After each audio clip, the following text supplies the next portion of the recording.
in China. Within weeks, the scientists at Porton Down had sequenced the viral genome, and scientists at Oxford University's Jenner Institute received the genetic code for the new virus. And a bit like the great British code breakers before them, they set to work at lightning speed. We took the decision to back them from the start with funding and access to the NHS for clinical trials, and partnered with AstraZeneca, who've done a brilliant job to develop and manufacture a safe and effective vaccine at speed. I'm sure the whole House will join me in congratulating everyone involved in this huge British success story, which is not just a triumph of science and ingenuity, cracking a modern-day Enigma code, but it's in truth a victory for all, because the Oxford vaccine is affordable, it can be stored at normal fridge temperatures, and it offers hope, not just for this country, but for the whole world. Like so much else in the pandemic response, it's been a big team effort. And while this is a great British success, it's also the British way that we're at our best when we collaborate with people from around the whole world, and this is another example. The vaccines programme has shown Britain as a life sciences superpower, and the Brexit deal that this House has just passed with a very significant majority has helped us, will help us to strengthen this yet further. I want to thank the National Institute for Health Research, the UK Vaccines Network, the Vaccines Task Force, AstraZeneca, of course, and Oxford University, and all the volunteers who stepped up for science and took part in the trial, and all those who've been involved in making this happen. From the beginning, we've focused on the vaccine as a way out of this pandemic, and now it is a reality. We need to vaccinate as quickly as supply allows, following the necessary safety checks, of course, and the NHS stands ready to accelerate deployment at scale from Monday, the 4th of January. We have a total of 100 million doses on order, which combined with the Pfizer vaccine is enough to vaccinate every adult in the UK with both doses. And we will, of course, vaccinate according to the JCVI priority, but today's news means that everyone who wants one can get a vaccine. We already have 530,000 doses available to the UK from Monday, with millions due from AstraZeneca by the beginning of February. Mr. Speaker, the clinical advice is that the Oxford vaccine is best deployed as 2 doses up to 12 weeks apart. And the great news is people get protection after the first dose. This means we can accelerate the speed at which we can vaccinate people for the first 12 weeks before we return to deliver the second doses for that longer-term protection. It brings forward the day on which we can lift the restrictions that no one in this House wants to see any longer than are absolutely necessary. Yeah. But, Mr. Speaker, we must act to suppress the virus now, not least because the new variant makes the time between now and then even more difficult. And so, whilst we have the good news of the vaccine today, we also have to take some difficult decisions. The NHS is under very significant pressure. There are over 21,000 people in hospital with coronavirus right now, and we can see the impact that this is having. The threat to life from this virus is real, and the pressures on the NHS are real too. I want to put on the record my thanks to all those working right now in the NHS, and in particular those, including our Chief Medical Officer, who've been working selflessly on the wards over Christmas. They deserve our thanks and gratitude and support, and we owe it to them to fulfill our responsibility to keep the virus under control.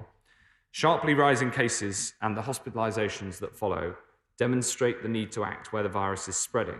And you'll have seen, Mr. Speaker, that yesterday alone, 53,135 new cases were registered, the majority of which are believed to be the new variant. Unfortunately, this new variant is now spreading across most of England, and cases are doubling fast. It is therefore necessary to apply Tier 4 measures to a wider area, including the remaining parts of the South East, as well as large parts of the Midlands, the North West, the North East, and the South West. And I've laid a comprehensive list in the Library of the House and published on gov.uk. Even in most areas not moving into Tier 4, cases are rising too, and it's therefore necessary to apply Tier 3 measures more broadly too, including in Liverpool and North Yorkshire. The rest of Yorkshire remains in Tier 3. These changes will take effect from 1 minute past midnight tomorrow morning. The new variant means that 3/4 of the population are now going to be in Tier 4, and almost all of the country in Tiers 3 and 4. And I know that Tiers 3 and 4 measures place a significant burden on people, and especially on businesses affected. But I'm afraid it's absolutely necessary because of the number of cases that we've seen. But where we're still able to give places greater freedoms, we will continue to do so. Mr. Speaker, today is a day really of mixed emotions. The joy that we have in the vaccine giving us a route out of this pandemic, the pride that Britain is the first country in the world once again to approve this British vaccine, the sorrow at the deaths and the suffering that the virus has caused, and of determination that we must all stick at it during the difficult winter weeks ahead. We end 2020 still with great challenges, but also with great hope and confidence that in 2021 we have a brighter future ahead. And I commend this statement to the House. We now come to the Shadow Secretary of State, Jonathan Ashworth. Thank you, Mr. Speaker, and as always, I thank the Secretary of State for advanced sight of his statement, and I totally understand why he's had to come to the House this afternoon to move further areas into Tiers 3 and 4. I mean, we are, as he says, it's almost the whole of England is now in a form of lockdown. And for my constituents in Leicester, and I'm sure the constituents of honourable members from Greater Manchester, will be deeply worried that our areas have now been in a form of restrictions for months and months and months. It's having a huge impact on families and small businesses in cities like Leicester, and I'm sure for areas in Greater Manchester as well. He's also moved Liverpool into Tier 3. Liverpool was the great success story. So is it his view now that the mass lateral flow testing is not enough to contain the spread of this virus? And our constituents will be asking how long he expects these lockdowns to be in place. We will vote for the regulations tonight because the situation we are in is truly horrific. As he has outlined, the virus is out of control. Yesterday, over 47,000 cases reported in England. In the last 2 weeks, nearly 500,000 cases reported. In England, there are now more patients in hospital, over 20,000, than at any time in this pandemic, with admissions rising day by day, including almost 2,000 on Christmas Day. Hospitals are close to or at surge capacity. We see ambulances queuing up outside hospitals because there are not enough beds for patients. We have London hospitals requesting to transfer patients in need of intensive care to Yorkshire. Frontline healthcare workers warn of oxygen supplies running low. So can he assure us there will be no disruption in oxygen supplies through this second wave? Our NHS staff are exhausted, morale is low, staff absence is said to be double its normal level, leave for many is cancelled. And this time there is no evening applause on our streets, just long, dark, hard nights for our NHS staff. The Nightingales were opened at great expense and fanfare, but now we hear that some of them, such as London's, have been emptied. Will they be used? And if so, given the staff shortages we know that there are across the NHS, how will they be staffed? There are reports today that only 1 in 8 retired NHS staff, just 5,000 out of an eligible 30,000 who applied, have been brought back to help. Shouldn't we be making full use of this resource, especially to help with vaccination? Today's AstraZeneca news is indeed a tremendous boost, and I congratulate all involved. But can he confirm how many doses we currently have today ready to go? Because we are in a crisis now. Mass vaccination needs to start straight away. We need to go hell for leather to get these jabs rolled out with no delay. We've already lost more than 600 healthcare workers to this horrific virus, including a disproportionate number of Black, Asian, minority ethnic staff. Frontline NHS staff need the protection of the vaccine ASAP. Will he set a clear target for when all NHS frontline staff will receive the life-saving jab? And can he tell us when all care home residents and staff will be vaccinated? And he will recall that I raised with him the situation facing those with terminal illness. Can he clarify what the JCVI's guidance is for that group today? This is a race against time, because the more the virus circulates, the more opportunities it has for further variants to emerge. The new B117 variant is 56% more transmissible. It's the dominant strain in London, the South East and the East of England. The nerve tag minutes from 18th of December suggest it could add at least 0.4 to the R. Given the first lockdown brought R to about 0.6 and the second lockdown to about 0.8, this surely means it will be harder to bring infections under control, and so harder measures will be needed. So will he publish in real time the advice he is receiving from SAGE on the restrictions needed? This is a global crisis, but let us be clear, this is a national emergency. Our National Health Service is becoming overwhelmed. I hope the Tier 4 restrictions are enough, but many believe even tougher restrictions are now inevitable. Does he agree? We need not put more lives in jeopardy when vaccines are so near. Let's give the achievements of our scientists the best chance to save lives. The country has sacrificed so much in 2020. Let's not repeat the same mistakes. We must start 2021 by doing everything it takes right now to save lives and support our NHS. Only then can we look forward with confidence and hope. Secretary of State.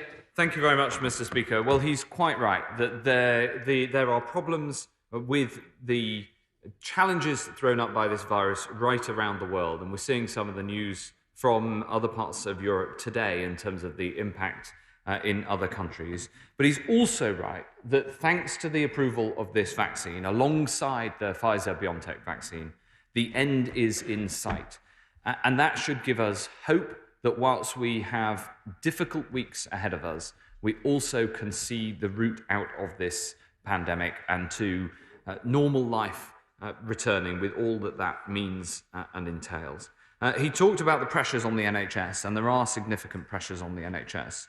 One of the advantages of having a national health system is that when one area of the country faces particular challenges, then others can come to its mutual aid. And this is in process, it is happening, and it does mean that people are sometimes being taken across the country to receive care where there is a spare capacity. That is necessary, and that is how the system works when it's under significant pressure. He asked about the vaccination of NHS staff, and I can confirm that thanks to the decision today announced by the regulator, we will be able to accelerate the vaccination of NHS staff who are already in priority group 2, as well as, of course, the over 80s and the care home residents and staff. He asked about the number of vaccines we have available, Mr. Speaker, which I mentioned in the statement. We have 530,000 across the UK that are available for deployment in the first week of January. And the NHS is doing a fantastic job of constantly increasing and expanding the scale of its operation. And finally, he asked about what more could be done in the areas where rates are very high and continuing to rise. And the true answer to that, Mr. Speaker, is that it is on all of us, and it's about how everybody behaves. Because if we collectively decide to stop this by taking personal responsibility and not coming into contact with others unless it's absolutely necessary, that is how we can slow the spread of this virus within, of course, the tiers restrictions which are necessary, but ultimately it's about how we all behave. That's how we're going to get through the next few weeks together, and then the vaccine can come and save us. Let's head to Surrey with the Chair of the Select Committee, Jeremy Hunt. Jeremy. Thank you, Mr. Speaker. The news from AstraZeneca is fantastic, and he and indeed British science in general deserves enormous credit. But the NHS now is busier than it was last April. In parts of London, it looks like it may fall over. But back in April, schools were shut. Next week, primary schools are due to reopen. In September, we came to regret allowing university students to go back en masse, but some universities are going to start to go back from next week. Why, in the middle of winter, when the NHS is under such pressure, when we have a dangerous new strain of the virus, are we taking such huge risks? Shouldn't our entire focus for the next 8 to 12 weeks be on saving lives, getting the first dose of the vaccine out to every single vulnerable person, stopping the NHS collapsing, and putting NHS frontline staff at the front of the queue for the vaccines so that we keep safe the people upon whom our safety depends.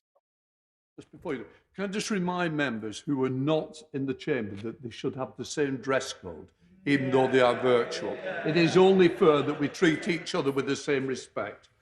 Secretary of State. Thank you very much, Mr. Speaker. Well, I share my right honourable friend's desire and strategy of keeping this virus suppressed whilst we get the vaccine rolled out as fast as possible. And one of the other good pieces of news from this morning's announcement is that we can roll this vaccine out faster because we only need to give the second dose after 12 weeks. It means we can get the vaccine into more people, the first dose, which the data shows gives that immunity, which means that we can get through the protection of the nation faster than we previously could have done. On the points he raises about education, of course these are important points. The Education Secretary is setting out in a statement shortly the details of how we're going to manage the very difficult balance between needing to keep children in education as much as possible, whilst also ensuring that we don't add upward pressure on the R and we don't spread the virus any further. I commend to him the Education Secretary's statement. Let's head up to Scotland with the SNP spokesperson, Dr. Philippa Whitford. Dr. Whitford. Thank you very much, Mr. Speaker. As chair of the All-Party Group on Vaccination, I absolutely welcome authorisation of the AstraZeneca vaccine. Storage in normal fridges will make it much easier to deliver here, but particularly in low and middle income countries, which would have struggled to maintain the cold chain at -70 degrees as required for the Pfizer vaccine. But delivering the vaccine will still be a Herculean task for all 4 UK health services, and they will struggle if they are also dealing with surging COVID cases. Hospitals in London and the South East are already reporting shortages of critical care beds and even oxygen. So there's an urgent need to get the new variant under control. Does the Secretary of State recognise that when dealing with a spreading infection, getting ahead of it is critical? Only taking action once cases in an area are soaring is simply too late to bring it under control. All 3 devolved nations are already under level 4 restrictions to try and prevent the new variant getting a grip and getting out of control.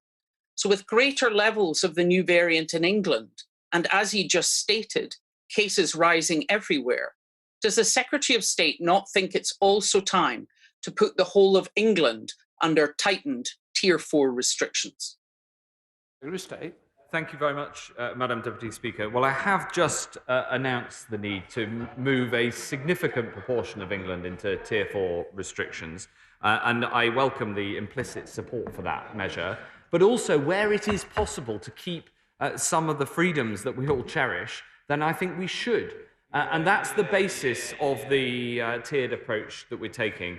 I, of course, welcome her support for the rollout of the Oxford AstraZeneca vaccine. This will happen right across the UK from Monday, and it's been a pleasure working with Jean Freeman, the SNP government's health spokesman, cabinet secretary in Edinburgh, in Holyrood, to make sure that this vaccine that has been bought and developed and supported so effectively by UK science and right across the country, that it can be deployed properly to everybody in the whole UK on a fair and equitable basis according to their clinical need. I'm looking forward to working very hard to make sure that happens.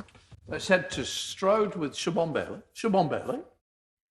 Thank you, Mr. Speaker. There will be many businesses in Gloucestershire that are gutted to be placed in Tier 4, and it makes the rollout of the vaccine even more important. But there is a worrying increase of anti-vax information in Stroud. It's causing a lot of distress and upset for local people, and it's appalling that our Gloucestershire Hospital Trust had to spend their precious time during this pandemic defending themselves against films on social media that were wrongly claiming the hospital hospital is empty. Will the Secretary of State assist me to reassure Stroud about the vaccines and encourage people not to share COVID information from unofficial sources to stop this dangerous, damaging and disrespectful behaviour? Yes, Mr. Speaker, I strongly agree with my honourable friend who speaks very powerfully about the need for the proper authorised information about these vaccines which save lives.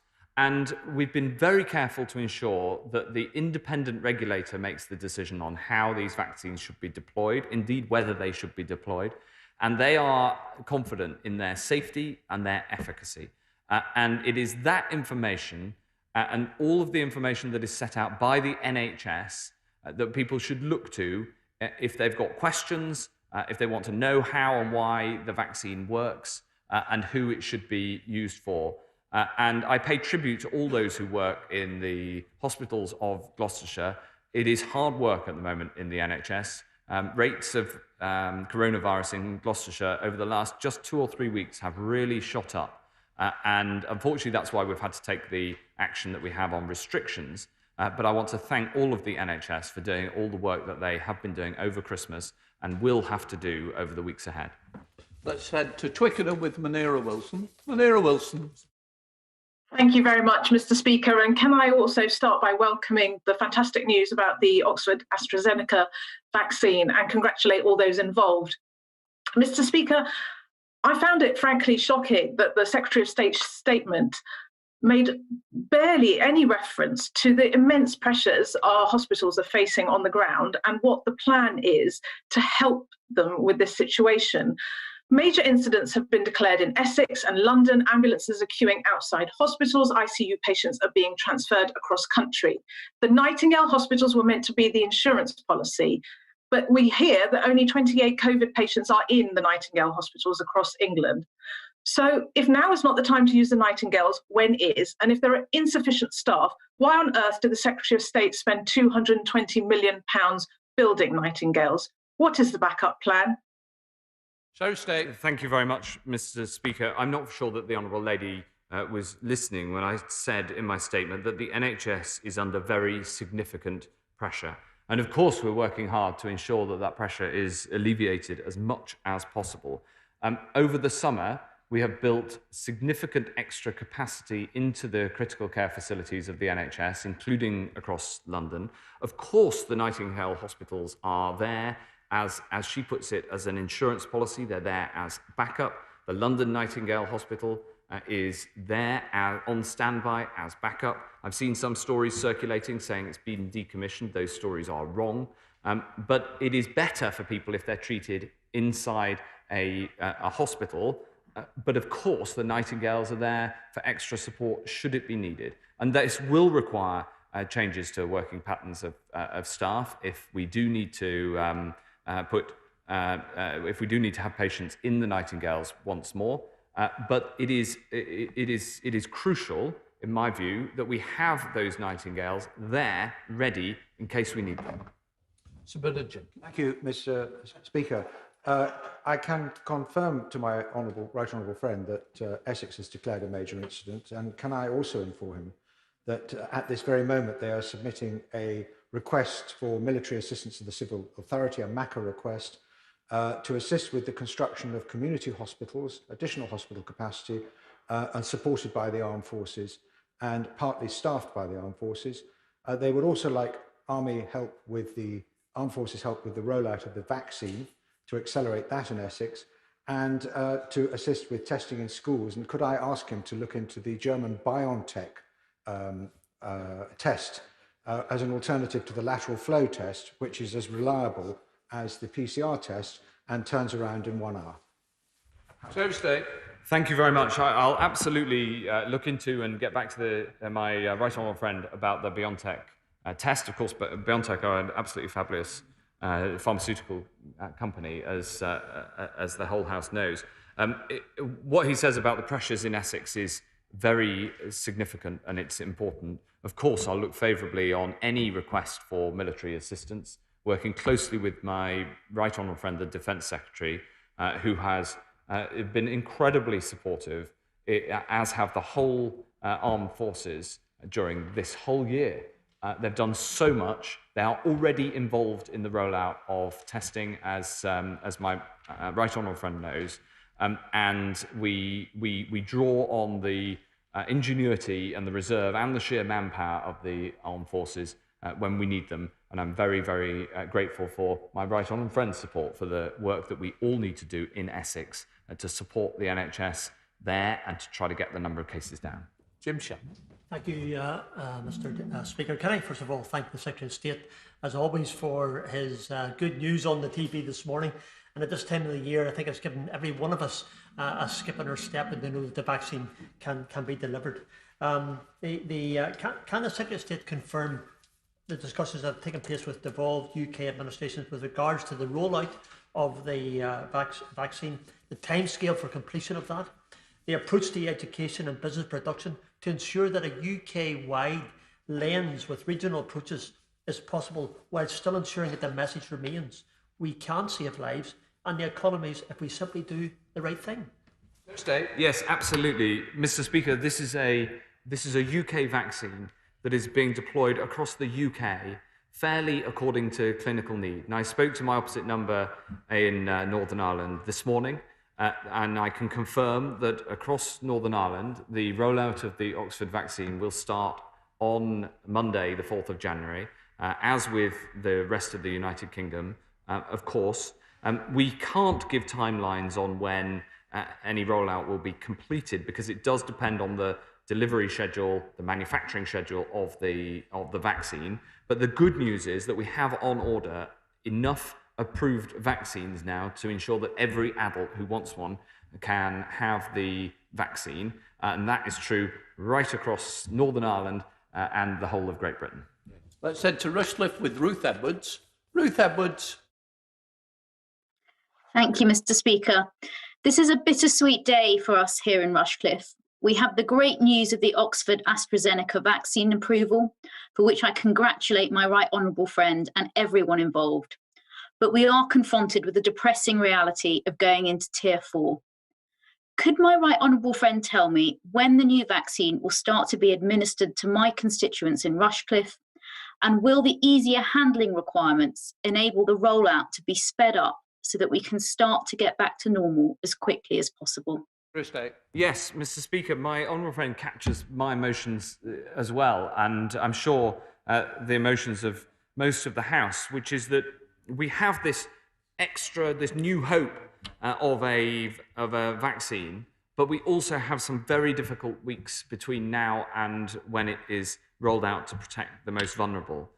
The extension of the time interval needed between the two doses from around 3 or 4 weeks to 12 weeks means that we will be able to inoculate more people with the first dose, and the news that the first dose is effective in protecting people is very good news, because it means that we can speed up that rollout and we can all get out of this situation faster than we otherwise would have been able to, and we can save more lives along the way. So that is good news, but I absolutely appreciate my honourable friends'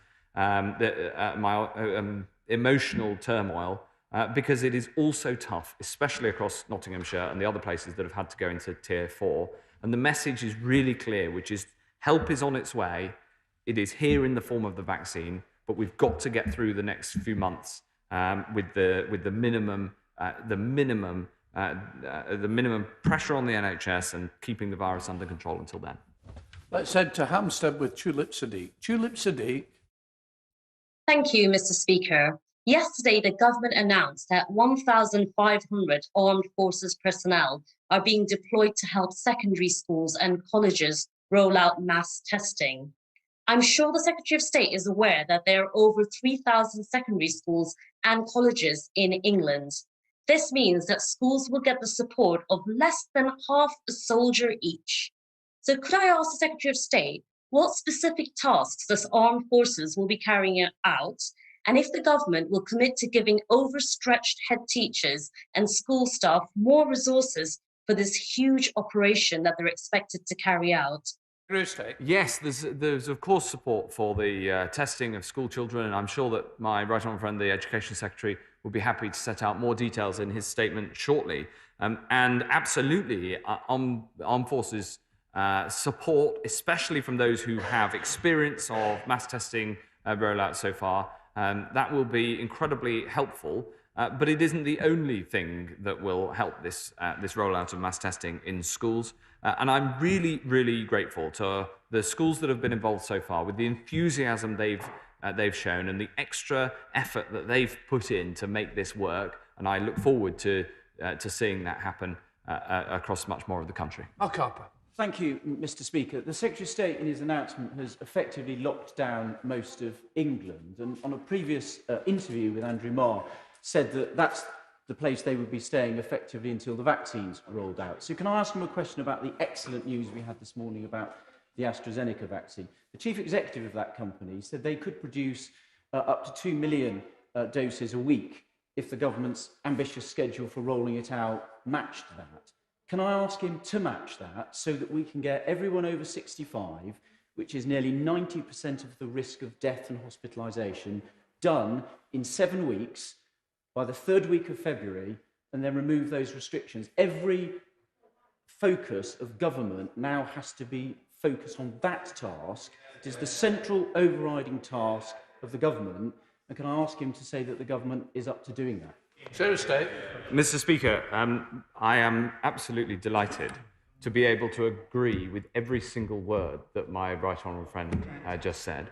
And he and I have not always agreed on every dot and cross of the policy on how to handle this pandemic. But on how we get out of it from here, it sounds like we are aligned, which is that we need to roll out this vaccine as fast as possible.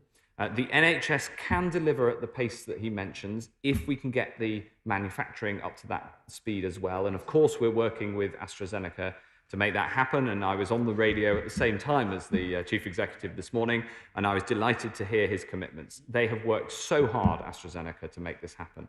And then, crucially, we have to protect the most vulnerable. The fact that only 1 dose is needed to give that protection is incredibly helpful. And that way, we can get rid of these blasted restrictions as soon as possible. Let's go to the MP for North Durham, Kevin Jones. Kevin Jones. Thank you, Mr. Speaker.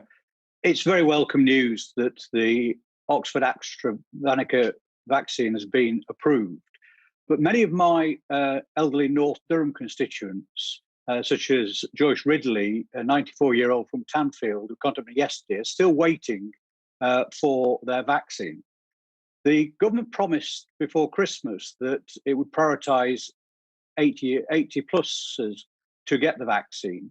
So can I ask the Secretary of State, as I did in his statement before Christmas, when my elderly residents in North Durham will receive this vaccine? And can I say to the Secretary of State, I do not want a spin or a flannel answer. A straight answer will do. And if he doesn't know the answer, could he at least write to me so I can reassure those people who are worried that they're being forgotten? Secretary of State. Mr. Speaker, I will absolutely arrange a meeting between the Vaccines Rollout Minister and the Honourable Gentleman to look into this case in particular. Around 7 in 10 of the vaccines deployed so far have gone to those over 80. The rest have gone to NHS staff and to care home staff and to some residents in older persons' care homes who are under the age of 80.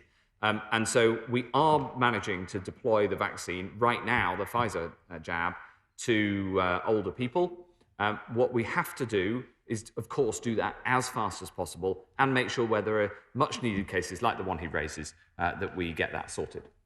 Let's head up to Lancashire with Mark Menzies. Mark Menzies. Mr. Speaker, can I just begin by joining the Secretary of State and thanking those in the NHS for the work they're doing at this incredible time, but also recognise that the Secretary of State has never failed and never shirked from taking really tough decisions, and that has no doubt saved lives. Mr. Speaker, in Fylde, I've got many care homes, but a lot of small care homes, family-run, and lots of homes of assisted living. Can the Secretary of State assure me that work is being done to ensure that we can get the vaccine into those small care homes very quickly and speedily in the coming weeks? Yes, absolutely. And my honourable friend is kind in what he says, and I'm grateful to him and to his support for the approach that we've taken throughout this pandemic. I really appreciate it. And it is precisely as he says, in order to save lives, that we've taken the actions that we have. The smaller care homes have been harder to get the Pfizer jab to because of the -70 storage requirements. That is much easier with the AstraZeneca vaccine, and the NHS has written out to GPs who are running the vaccines programme today to stress the importance of getting to care home residents as staff as soon as possible. Let's head to Nottingham with Lillian Greenwood. Lillian Greenwood.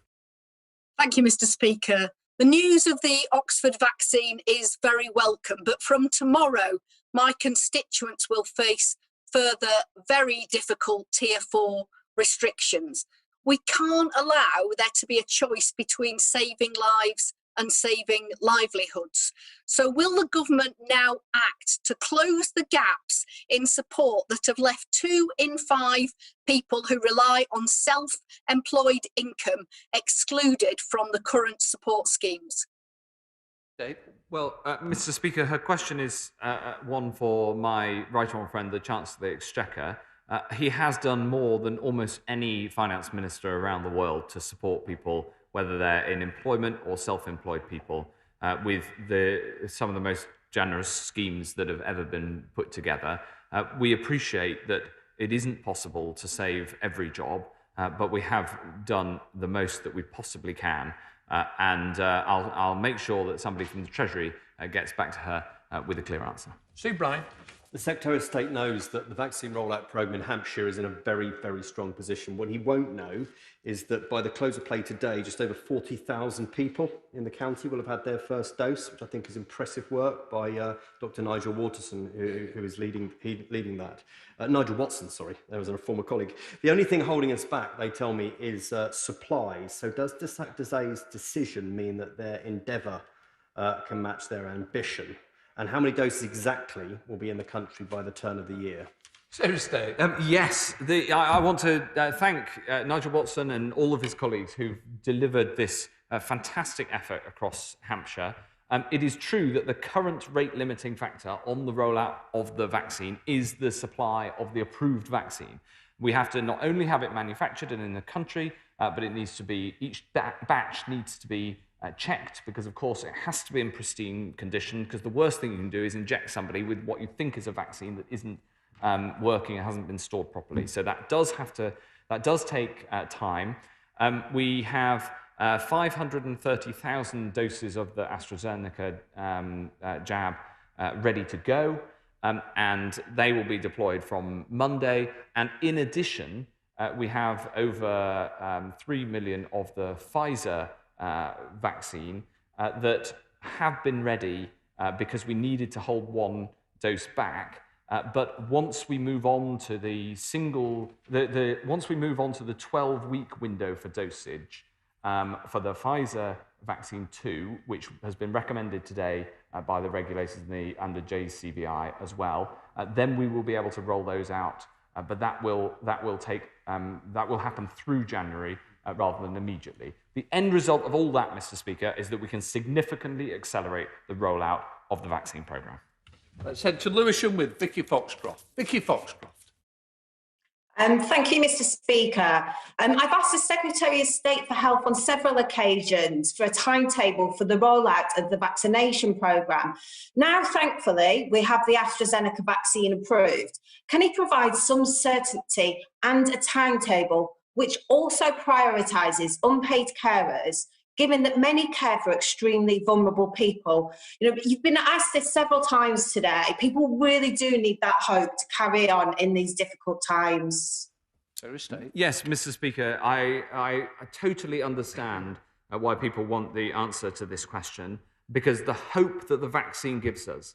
But what I can tell her is that the speed of the rollout will be determined by the speed of the manufacture. And whilst we have the 530,000 doses that are ready to go from Monday, We also need to make sure we receive more approved doses, and we're working very closely with AstraZeneca on this, as we have with Pfizer. And that is that is what will determine the speed of the rollout. The NHS has a plan and is ready to go. Let's go up to Harrow with Bob Blackman. Bob Blackman. Thank you, Mr. Speaker. I have nothing but praise for the NHS workers who've been rolling out the vaccination programme thus far. But many of my elderly and vulnerable constituents have had to queue for more than an hour after their appointed hour for their vaccination to take place. So could my right honourable friend confirm the position that those many people who've already had the first dose of the vaccine, what do they do now about the second dose of the vaccine? Do they come for their appointed hour, or do they wait for a new appointment in several weeks' time? Yes, those who have appointments before the 4th of January should come forward for their appointment. Those who have appointments from the 4th of January onwards, those appointments will be rescheduled. I understand that this will obviously mean some effort from especially from in primary care, and I understand that some people are looking forward to having their second dose. However, the overriding health priority and all the clinical advice is that because we can get that the protection from the vaccine after the first dose to save lives, we need to move to the 12-week window rather than the 3-week window that we had with the Pfizer jab. On the point about people queuing and the need to make sure that that system is as efficient as possible, I haven't heard that happening elsewhere in the country, and if he may, I'll arrange for a meeting between my old friend and the Vaccines Rollout Minister to make sure that we can get to the bottom of that and make sure things are running as smoothly as possible in Harrow. 17 withdrawn, Sir David Ames. On this glorious and momentous Brexit day, I celebrate with others that another vaccine has been approved. But will my right honourable friend join with me in thanking all NHS providers in Southend for their heroic efforts throughout the pandemic? And as a result of the increased number of infections, will he and his splendid team see what further help they can give us, particularly with delivering the new vaccine? Yes, of course. The Brexit deal that the House has just passed with such an enormous majority will help support the UK life sciences, but also, this vaccine shows what we can achieve as a country. Working with international partners, absolutely, but what we can achieve with British science, British industry, British government, all working together, and the NHS working to make this happen. I'll absolutely work with him to support the NHS in Southend. It is under significant pressure. The case rate is very, very high in Southend. And I just ask everybody in Southend, the single thing that they can do is just try to limit all social contact unless it's absolutely necessary. It's not a nice thing to have to say. It's not easy to do, but it's absolutely necessary in Southend. Let's head to Scotland with Martin Day. Martin Day. Thank you, Mr. Speaker. COVID is a truly horrible disease which poses potentially long-term consequences for even the young and the healthy. So today's vaccine approval is truly welcome news and makes eliminating community transmission of the virus more possible than ever before. As such, is it the UK government's plan to loosen restrictions only when the most vulnerable have been vaccinated, or when a significant proportion of the population as a whole have? And if so, what will that proportion be? Well, we haven't set out that yet, because whilst the general approach we've set out is to vaccinate as many vulnerable people who are vulnerable to this disease as possible, as soon as possible, and then be able to lift restrictions. As I mentioned in my answer to my right honourable friend from the Forest of Dean, the question of the exact timing of that depends, of course, on the rollout of the vaccine, and it also depends on the impact of the vaccine on bringing down the rate of transmission. But because of the change in the dosing schedule from 4 weeks to 12 weeks, that means that we have that we can get through and get the protection to as many people as possible sooner and in a more accelerated way than we previously would have been able to do. Craig McKinley. Thank you, Mr. Speaker. The approval by MHRA of the Oxford AstraZeneca vaccine is great news at the end of a truly wretched year. Would my right honourable friend agree with me that the speed of rollout should be governed only by the rate of vaccine production? Can my right honourable friend assure me that his department will cut through all and any pettifogging rules and bureaucracy to make sure those newly retired or career break nurses and doctors can be approved as vaccinators, and that the only limiting factor will be vaccination production, not the availability of vaccinators or locations? Yes, that is our goal.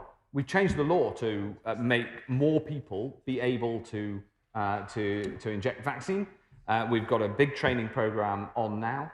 And at the moment, it is the supply that is the rate limiting step. We want to increase the rate of supply and increase the NHS capacity to deliver at the same time.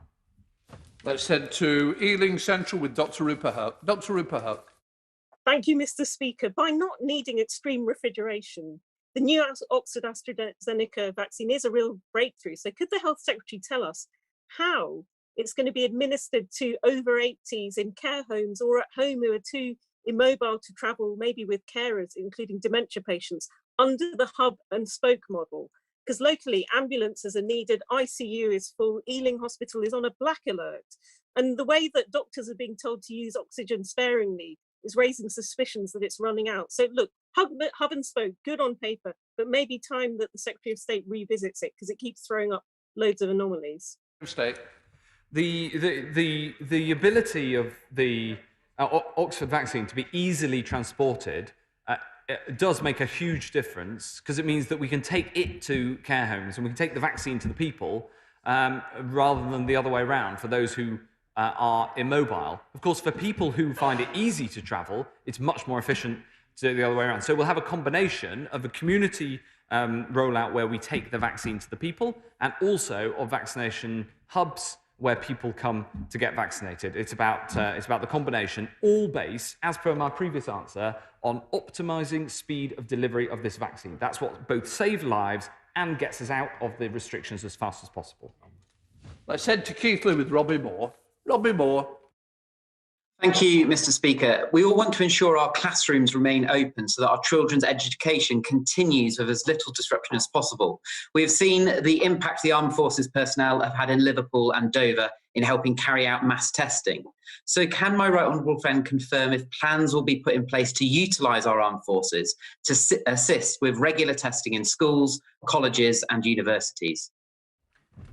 Yes, the Education Secretary is about to make a statement to set out more details, but the Armed Forces have been absolutely brilliant in all sorts of parts of the response to this pandemic, but one of them includes the support for schools to get mass testing underway, in an appropriate way, of course, but delivering and support using the experience that they've gained and helped us with so much over this crisis.